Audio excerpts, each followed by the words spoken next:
Hey, sweetie, this is Michaela. Today I'll continue telling you the story of Mia's family. I'll keep updating it for you. Remember to check in every day, okay? Chapter 16. Saving Martha and Taming the Threat.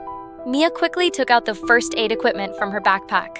Her hands were slightly trembling with nervousness, but she tried to calm herself down. She gently yet urgently treated Martha's wound, desperately wanting to relieve her mother's pain as soon as possible. Jack, on the other hand, tightly gripped his long knife, his knuckles turning white.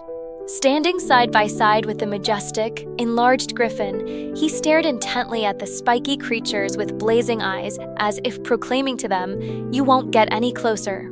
After anxiously circling in the air, Fiona shot back to Mia's side like a colorful bolt of lightning, chirping nonstop in a sharp and urgent voice as if shouting, "Come quick. There's a big discovery." At the same time, it pointed vigorously towards a nearby big tree with its wing. Mia looked in the direction Fiona pointed, and on the trunk of the big tree, there seemed to be some pattern similar to those on the vine, faintly visible. Sammy also seemed to sense something. It barked excitedly and rushed to the big tree like an arrow, scratching the ground with its paws, raising a small cloud of dust, as if saying, "There must be a secret here." Jack and Mia exchanged a glance, understanding each other instantly, and decided to go over and check. Jack, while carefully keeping an eye on the movements of the spiky creatures, moved slowly and steadily towards the tree, like a warrior about to go into battle. Mia, struggling to support Martha, gently reminded, "Mom, take it easy and follow me behind." When they reached the big tree and got close to observe the patterns on the trunk, they found that although these patterns were similar to those on the vine, there were obvious differences. It was like different pieces of the same puzzle, having a subtle connection that was hard to figure out at the moment. Martha, enduring her physical discomfort with beads of sweat rolling down her forehead, stared intently at the patterns on the trunk, her eyes filled with determination and concentration, trying hard to figure out the link. Suddenly, Martha's eyes lit up, as if she had seen a glimmer of hope in the darkness. She excitedly grabbed Mia's hand, her voice trembling slightly with excitement. "I got it! The patterns on the tree might be a correction to the order of the vine patterns. Maybe because I lacked the hint from the tree patterns, the order I touched the vine before was wrong, which caused the electric current." Mia looked at the weak but determined Martha, her eyes red with sympathy. She quickly said, "Mom, you're not fully recovered yet. Let me do it." Martha nodded and told Mia her hypothesis in detail, each word accompanied by a slight gasp. Mia took a deep breath, as if trying to inhale all the courage into her body.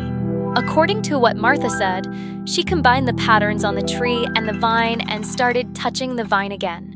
Her fingers gently touched the patterns on the vine, and with each touch, her heart leaped into her throat. She nervously observed the surroundings.